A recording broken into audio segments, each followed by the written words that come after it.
deep in the wilderness, a rare and elusive creature can be found. The indie game. Watch as it uses bright retro-style pixel art and unique gameplay concepts to attract a mate. Oh wow, this game looks cool. I'm gonna go play this on the toilet. Magnificent.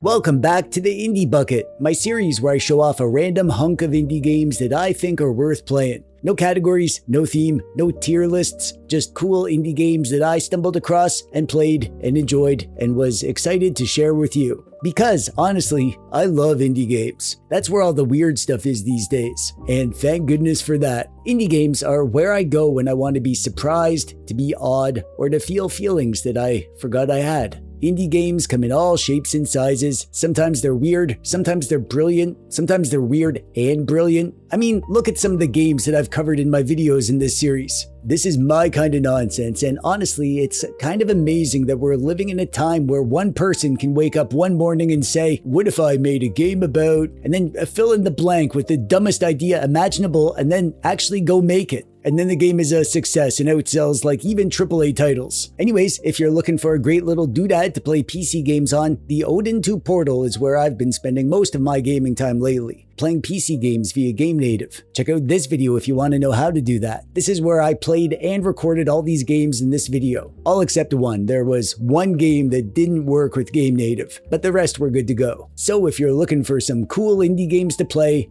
hopefully you'll find something interesting in the bucket. And yes, there is a literal bucket, but it's not full of literal indie games. You want to see what's actually in the bucket? Yeah? Okay. Since you asked so nicely. The last door looks like it was made out of 12 pixels, and yet somehow they made it look like a Victorian painting. I am blown away at how well this game sets the mood and atmosphere, but using a retro pixel art aesthetic. I saw this a few days ago in my library. I don't know how it got there, but the art caught my eye, and I thought, yeah, I could go for a point-and-click adventure. And dang, I was blown away. This game is set in Victorian England, and it starts out with you receiving a creepy letter from an old school friend. You know, normal, healthy friendship stuff. Dear buddy, please come to my spooky manor. Something's very wrong. Oh hey, nice to hear from you. Sure, I'll come visit. Hope I don't die. Visually, the last door goes hard on the low-res pixel art. Like really low-res. Characters don't even have enough pixels for faces. Everything is chunky and blocky and just stripped down to the absolute minimum. I'm the kind of dweeb who really appreciates clever pixel art, and they did such a good job working within the constraints of the super low-resolution vibe that they were going for. And this actually helps the mood. It helps everything feel more unsettling. Your brain has to fill in the blanks, and unfortunately for me, my brain is a scared little boy. The gameplay is old school adventure game stuff. You'll walk around, inspect objects, collect items, use those items in the correct places, and slowly unlock more of the environment.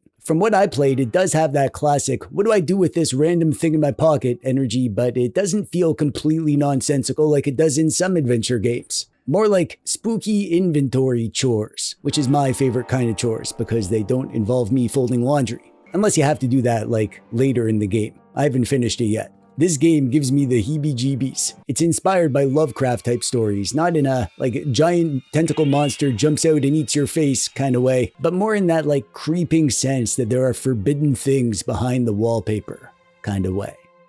A while back I got a new phone, and while setting it up I started reinstalling some of my favorite old mobile games, and I remembered a great little time waster I loved called Downwell. And to my shock and horror, it was gone. It's not available in the Google Play Store anymore. Thankfully, my mourning period lasted about 3 seconds because I remembered I owned it on Steam. I installed it on my ODIN 2 portal, played a few runs, and immediately remembered why I loved it so much. Downwell is published by Devolver Digital, which is one of my favorite publishers. I love those weirdos. They built this reputation for finding creative, oddball indie games with strange ideas and strong personalities. The concept is about as simple as video games get. You play as a little dude with guns on his feet, and your goal is to fall deeper and deeper into a giant well while shooting bad guys below you with your gun feet, collecting gems, and trying not to die. You can only shoot with your gun boots while you're in the air, so you're constantly bouncing, blasting, stomping enemies, and making split-second decisions as you fall. It's fast-paced and twitchy, easy to understand in 10 seconds, but much harder to master. I've played it a ton, and I still tend to descend with the grace of a dropped refrigerator. Like a lot of indie games that I love, Downwell goes for a modern retro aesthetic, with chunky sprites and a mostly black and white color palette accented by bright red. It looks like some kind of strange lost Game Boy game, or I guess maybe like a Virtual Boy game because of the red. The runs are procedurally generated, and as you descend, you'll find random upgrades. Maybe you'll get a little drone buddy. Maybe your stomps start causing explosions. Maybe you'll get extra protection or better gun boot ammo. They're simple upgrades, but they can combine in different ways to create really satisfying combos. And also, depending on what you get, it kind of makes every run feel a little bit different. I'm glad I got back into the PC version of this. It feels like the kind of game I can always come back to and enjoy. Just pure pick up and play dumb fun goodness.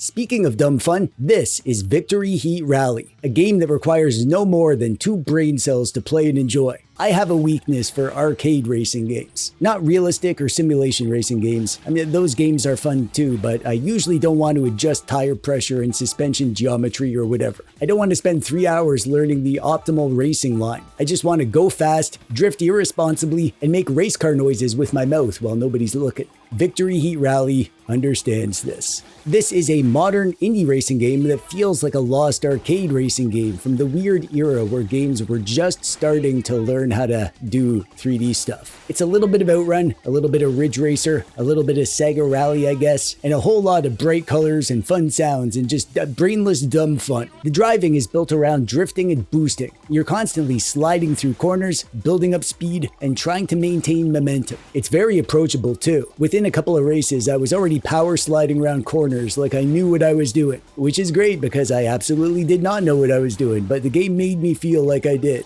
The cars and characters are rendered with some top-shelf premium pixel art. Everything is bright and colorful. It makes me smile to play this, and not just the ambient smile of a dweeb. The extra big smile of a dweeb having a fun time with a goofy indie racing game. They even have some vague story elements. It's quite the package. The whole game feels cheerful and stylish and fully committed to whatever it's trying to tell you, which is usually just go faster and have fun.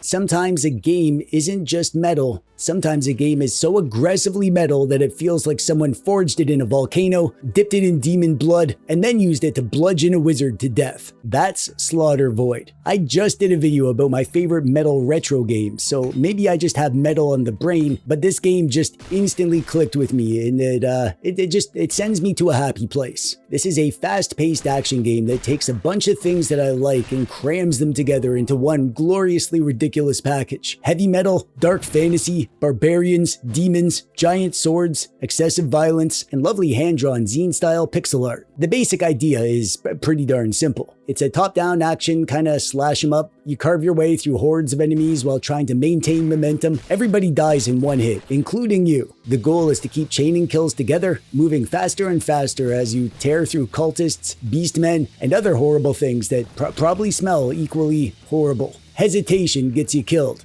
Aggression keeps you alive. I mean, realistically, this game is like they took the instant death tension of Hotline Miami and replaced the neon synthwave aesthetic with barbarian fantasy and heavy metal album art. Every encounter feels just like almost impossibly dangerous, but once you get into the rhythm of it, you'll be flying through levels in a blur of blood, bad guy guts, and if you're me, your own guts. Visually, the game absolutely rules. The pixel art is stylish and colorful and drenched in psychedelic fantasy weirdness. Everything explodes into showers of gore and flashing colors. The whole experience is like designed specifically to make you nod your head and say, hell yeah, every 30 seconds. Honestly, Slaughter Void might be one of the most over-the-top metal video games that I played. Maybe even ever. Not because it tells you it's metal, but because every single thing about it commits completely to the bit. And I respect that.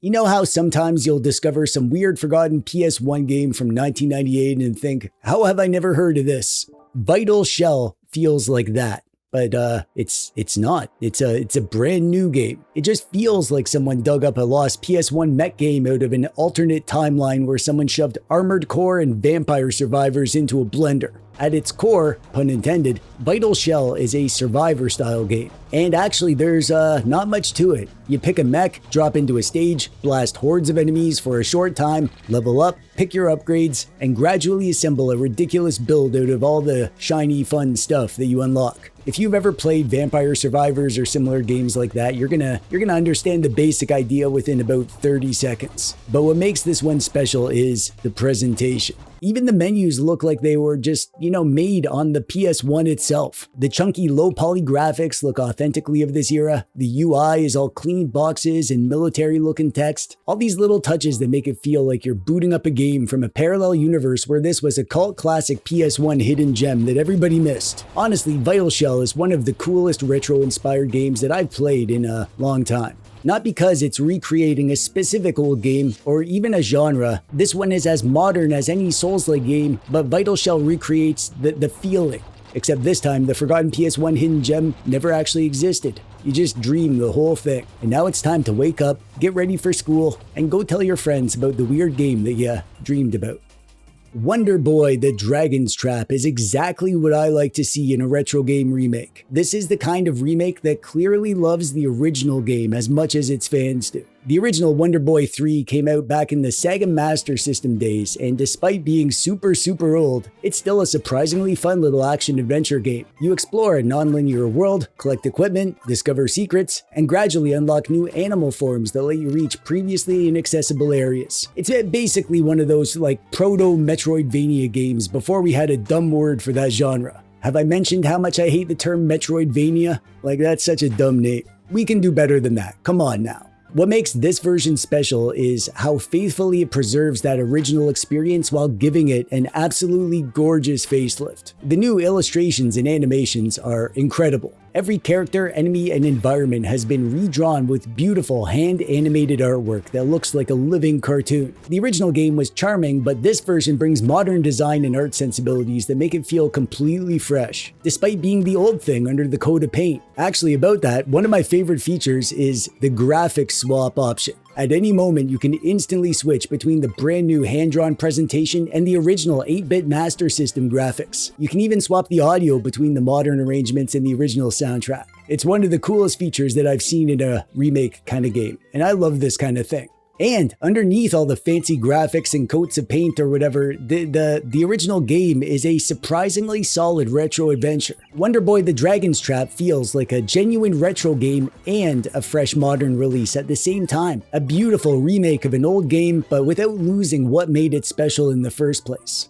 This is Eye of the Commando, and I'm pretty sure this game was made specifically for me. Somehow the developer reached directly into my brain, extracted all my favorite video game ingredients, and stitched them together into one glorious run-and-gun RPG monstrosity. This is actually the only game on this list that I couldn't get working through Game Native. I can usually get just about anything running if I poke at the settings long enough. Maybe there's some secret combination of settings that I missed. If you're a Game Native wizard, please give this one a shot and let me know. I just ended up playing this on the PC instead. It does have controller support though, so at least I got to kick back on the couch while dispensing commando justice. You'd be forgiven for looking at screenshots and assuming that this is some kind of third-person shooter. But it's actually a classic dungeon crawler in the style of Eye of the Beholder. Underneath all the bullets and explosions and muscles is a proper RPG. The difference is that instead of playing a wizard or a rogue or a sword man with a sword, you play a heavily armed commando.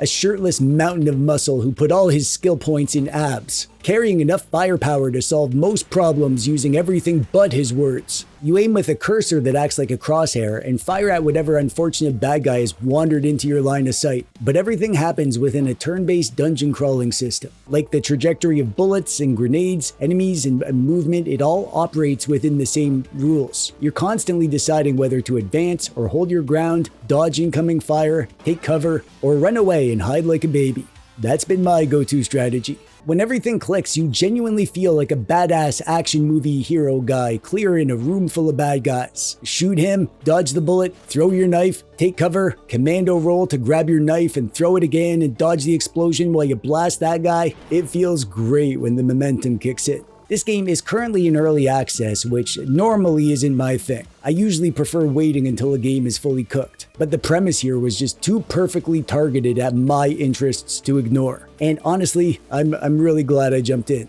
This game absolutely rules. And that'll do it for another trip into the indie bucket. As always, these aren't necessarily like my favorite indie games or the best games ever made or whatever. They're all different, some are new, some are old. They're just 7 games that I stumbled across, played, and thought were cool enough to drag into the spotlight for a few minutes. And that's one of the things I love most about indie games. No matter how many you've played, it always feels like there's another 1,000 weird little treasures hiding just around the corner. Strange art styles, strange mechanics, strange people making strange games for strange little strangers like me. But now, I need your help. Let me know in the comments what indie games you've been playing lately. I'm always looking for more stuff to add to my backlog. Not that my backlog needs any help. At this point, it's probably visible from space. And that'll do it from me for today. Click the thumbs up button, subscribe if you haven't already, hit the notification bell, all the other mysterious YouTube buttons that apparently determine whether I get to eat this month. I'm TechDweeb, thanks for watching, bye-bye!